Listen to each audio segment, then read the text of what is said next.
Hola, bienvenidos al Café Teológico. Hoy la segunda parte de la teología sistemática de Paul Tillich.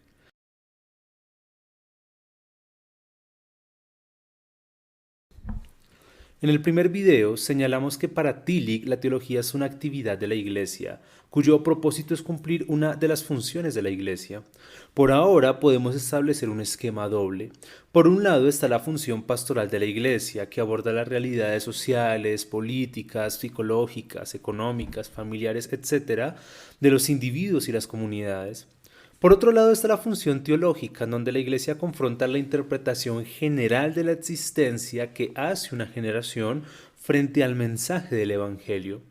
Así pues, la teología como actividad no pastoral, sino metapastoral, se inserta entre dos bordes. Por un lado está la verdad eterna de Dios y por otro lado está la situación histórica en la cual esa verdad debe hacerse mensaje. La teología puede ir más hacia un extremo que otro. Si tiende hacia la verdad eterna, será una teología querigmática propia del fundamentalismo, y si tiende a la situación, será una teología apologética propia de la teología liberal. Para Tillich, una buena práctica teológica debe mediar entre ambos extremos. Debe ser contextual, respondiendo a las preguntas propias de su situación, pero a su vez debe ser trascendente para responder desde la verdad eterna de Dios. Para lograr este objetivo, Tillich propone el método de correlación y es fundamental señalar que es un método, no es una metodología, es decir, la correlación no es toda la respuesta de Tillich, sino su marco teórico. La correlación es solo un procedimiento que le sirve para construir su teología y podemos imaginarla como una herramienta que puede usarse de maneras distintas. Tillich mismo reconoce que la correlación no es una metodología que garantice el mismo resultado en todas sus ejecuciones, es más bien una práctica artesanal que el teólogo puede emplear y que se ve influenciada por él mismo, de manera que el método de correlación no es una metodología que suprime la subjetividad del teólogo, sino que trabaja de forma sinérgica con su subjetividad, dando lugar a una obra totalmente particular.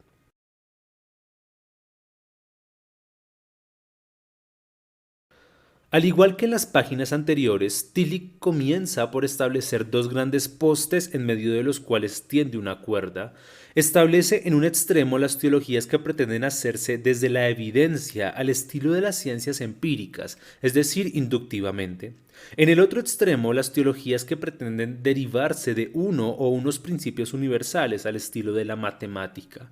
En medio de estos dos grandes polos se despliega toda una gama de propuestas teológicas que combinan en distinta proporción lo inductivo y lo deductivo, y esta taxonomía hecha por Tillich ha sido puesta sobre la mesa solo para cuestionar la pretensión de objetividad que suelen tener. Veamos el asunto con más detalle. Lo que Tillich identifica en este esquema, sin importar si es una teología empírico-inductiva, metafísico-deductiva o una combinación de ambas, es que todas pretenden ser objetivas. Una teología empírico-inductiva afirma tener como punto de partida los acontecimientos concretos de la realidad, y en ese sentido no está condicionada por experiencias particulares, siendo objetiva al igual que las ciencias empíricas. De igual manera, una teología metafísico-deductiva afirma ser objetiva porque no se despliega a partir de una limitada experiencia personal, sino a partir de los primeros principios absolutos, así como en la matemática. Pero esto es un error, porque de hecho toda labor teológica indefectiblemente comienza en la experiencia concreta del ser humano. Ahora bien, debemos tener muy en claro que la experiencia religiosa a partir de la cual se realiza la labor teológica no es como las demás, puesto que es una experiencia mística. El misticismo en Occidente ha sido desdeñado. Aún el cristianismo occidental ha visto con malos ojos el misticismo, a pesar de su importancia desde los comienzos del cristianismo hasta la era medieval. Aún después de la Reforma, especialmente en la tradición luterana, el misticismo tuvo cierto lugar a través del pietismo, y Lutero mismo lo valoró. Si vamos a las tradiciones cristianas de Oriente, encontraremos que el misticismo hasta hace no mucho era muy reconocido. Por ejemplo, el personaje de Zósimo en la novela de Dostoyevsky, Los hermanos Karamazov. Bien, en todo caso, Tillich quiere señalar que la experiencia a partir de la cual se formula la teología es de carácter místico. Se trata de una intuición que no está mediada por el lenguaje racional y que rompe el esquema sujeto-objeto, ya que toma al sujeto y lo une con el objeto, es decir, toma al ser humano y lo hace partícipe de lo divino. No se trata de una experiencia común y corriente, no es la sanidad de alguna enfermedad, ni la respuesta milagrosa a una oración o una experiencia colectiva de culto. Con todo esto, Tillich quiere señalar que no es posible una teología objetiva, porque las teologías empíricas no tienen su punto de partida en las evidencias comprobables, sino en la experiencia mística que trasciende la realidad concreta. Asimismo, las teologías idealistas no tienen su punto de partida en algún principio absoluto, sino en una experiencia mucho más inmediata y personal, es decir, no en el absoluto, sino en la participación de Dios. Y todo ello implica que la teología nace a partir de una experiencia mística y su curso está determinado por esa experiencia, de modo que los resultados de una reflexión teológica ya están anunciados de antemano, pues terminan siendo una racionalización de lo que antes era irracional. Es decir, la conclusión de una teología ya está determinada desde el principio en la experiencia mística que desencadenó todo. El trabajo teológico no descubre la conclusión, sino que elabora alrededor de ella una racionalización que permite articular esa experiencia mística con la experiencia concreta del mundo.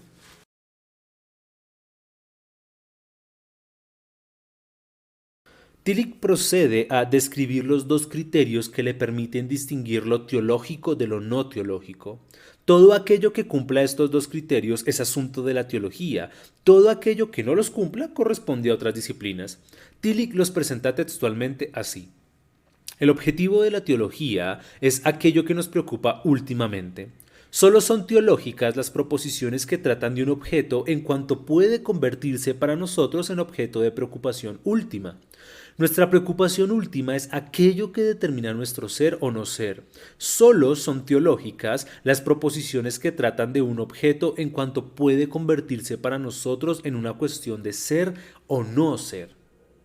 Si vemos los dos criterios, notaremos que son consecutivos. Es decir, el primer criterio señala que la teología solo trata de la preocupación última y el segundo criterio especifica que la preocupación última no es una preocupación importante, crítica o elemental, sino solo aquello que determina el ser o no ser.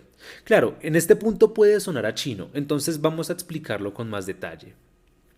Tillich comienza citando el Shema de Deuteronomio 6. Escucha, oh Israel, el Señor es nuestro Dios, el Señor uno es. Amarás al Señor tu Dios con todo tu corazón, con toda tu alma y con toda tu fuerza. Y señala que este mandamiento es la expresión bíblica de aquello que él llama la preocupación última.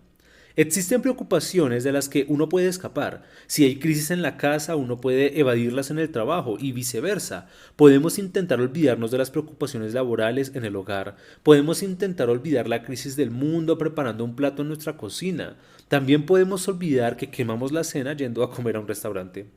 Ninguna de estas preocupaciones es última porque podemos evadirlas, es decir, podemos hallar un escenario de vida en donde esas preocupaciones desaparecen, aun sin desaparecen momentáneamente. Pero la preocupación última no puede evadirse, no existe actividad, escenario o lugar al cual podamos ir sin que ella esté presente. Es última porque es absoluta, lo embarga todo y por eso es una preocupación. Tillich evita intencionalmente usar un lenguaje más neutral como lo último o lo absoluto.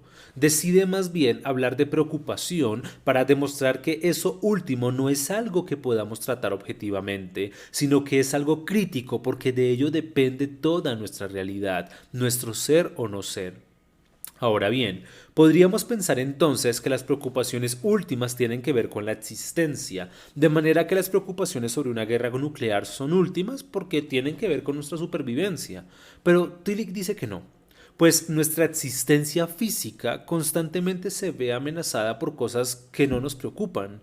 Casi nadie vive angustiado por la posibilidad de un gran meteorito no detectado que se dirija a la Tierra, o por una mega erupción o por un fenómeno cósmico. La preocupación última va más allá de la mera existencia física. tiene que ver con el conjunto de la realidad, pues aunque no parezca evidente, la realidad humana está constituida por cosas que van más allá de la mera existencia. Nuestra realidad se constituye de lo que existe y del sentido que le damos a esa existencia, y eso es lo que Tillich llama el ser. Pero, ¿por qué nos preocupa el ser? Tillich afirma que el ser humano contempla la posibilidad del no ser, es decir, la posibilidad de que su realidad pueda desaparecer al perder el tándem materia y sentido. Y eso sucede porque el ser humano está desgarrado, ya que vive en un contexto finito que se dirige al no ser, pero pertenece a un contexto infinito donde el ser es perenne. El escenario que Tillich dibuja es desgarrador. Es como si navegáramos sobre una tierra plana con los ojos puestos en las estrellas y a pesar de orientarnos hacia ellas terminamos cayendo inevitablemente por un abismo que nos separa de esa eternidad a la que sentimos pertenecer pero que no podemos alcanzar. Tillich escribe: el hombre está infinitamente preocupado por la infinitud a la que pertenece, de la que está separado y por la que suspira. El hombre está infinitamente preocupado por la infinitud a la que pertenece, de la que está separado y por la que suspira. El hombre está totalmente preocupado por la totalidad que es su ser verdadero y que se halla truncada en el tiempo y el espacio. Y me parece que cuando Tillich escribe esto, está pensando en el capítulo 3 de Eclesiastés, cuando dice: yo he visto el trabajo que Dios ha dado a los hijos de los hombres para que se ocupen en él. Todo lo hizo hermoso en su tiempo y ha puesto la eternidad en el corazón de ellos sin que alcance el hombre a entender la obra que ha hecho Dios desde el principio hasta el fin. Pero en su forma de hablar del ser, Tillich está ante todo influenciado por Heidegger. Tillich señala que el objeto de la teología no es Dios propiamente, ni el hombre Dios, ni nada por el estilo, pues el objeto de la teología, como la preocupación última en la cual se determina el ser o no ser, está más allá de toda formulación. Cuando somos capaces de formular algo como un ente, así este ente sea Dios, ya hemos descendido del nivel de la preocupación última. Esto se parece mucho al tratamiento que Heidegger hace del ser, cuando plantea que el ser no es un ente entre otros entes, pero tampoco es verbalizable, definible o delimitable. Para Heidegger, el ser está más allá de la conceptualización, definición, delimitación o concretización.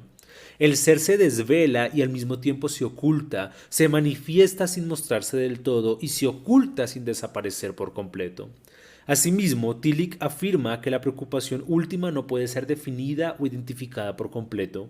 Si así lo hiciéramos, estaríamos haciendo de la teología una ciencia entre las demás, y ya no estaríamos hablando de la preocupación última, sino de un ente entre otros. Pero si la preocupación última no puede ser abordada, entonces la teología es imposible, ya que no hay forma de tratarla. Es aquí cuando Tillich hace eco de Heidegger nuevamente, pues señala que si bien la preocupación última no se expresa por sí misma, sí puede expresarse a través de otras cuestiones secundarias, como la literatura, la política, la ciencia. Es decir, la teología se sirve de los aspectos analizables de la realidad, pero no los tiene por objetos de estudio, sino por vías a través de las cuales se expresa eso que es la realidad última. Hagamos un experimento mental para entender esto que Tillich ha dicho. Imaginemos que conocemos a una persona a través de Internet y eventualmente desarrollamos una relación sin nunca habernos visto, solo a través de correos electrónicos. Esa persona es más importante para nosotros que el equipo electrónico, que la red misma. No nos interesa el computador en sí o la plataforma de correos, sino la persona al otro lado.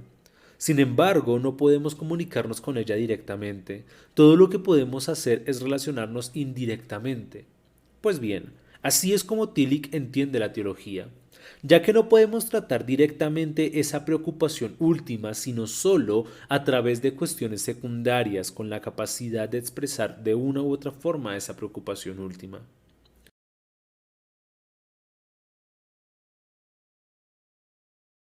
Ahora bien, Si la teología es el tratamiento de la preocupación última, tenemos un problema, al menos los cristianos, y es que bajo este sencillo criterio no hay nada que haga a la teología cristiana superior a otras teologías. En últimas, todo esfuerzo religioso del ser humano intenta reflexionar sobre lo divino. Así sucedió con las religiones anteriores a Cristo y también ha sucedido con los fenómenos religiosos posteriores. Tillich no puede aceptar que toda teología sea igualmente válida, porque desde la predicación de los apóstoles el Evangelio de Jesucristo ha sido predicado como definitivo y superior a toda creencia o convicción, y por ende un teólogo no puede ser un teólogo cristiano y al mismo tiempo renunciar a la pretensión de superioridad de la teología cristiana. ¿Cómo podemos concluir entonces que la teología cristiana es la teología definitiva? Tillich recurre al fundamento de la teología, el cual no es otro que la identificación de Jesús como el Cristo. Ya mencionamos que para Tillich el ser humano se encuentra escindido entre la temporalidad que lo condiciona y la eternidad a la que aspira. Hay una tensión esencial dentro del hombre y esta tensión lo lleva a buscar algo más allá de lo finito. Tillich señala que el querigma cristiano que proclama a Jesús como el Cristo es insuperable y es esta predicación la que otorga a la teología cristiana su lugar como la teología. Veamos. Tillich entiende que cuando la Iglesia afirma que Jesús es el Cristo, se refiere a la encarnación del Logos en Jesús. Así pues, Jesús el Cristo es el universal Logos y el concreto Jesús. No dos distintos, sino uno solo, quien es a la vez el universal absoluto y el concreto absoluto, porque no hay nada más universal que el Logos y nada más concreto que la vida particular del individuo. Este fundamento es la base que sostiene toda teología cristiana y le permite a la teología cristiana mediar entre las condiciones de la existencia humana y la universalidad de lo divino como ninguna otra teología puede lograrlo. Solo la teología cristiana sobre el querigma del Evangelio puede ofrecer un verdadero acercamiento entre lo eterno y lo temporal.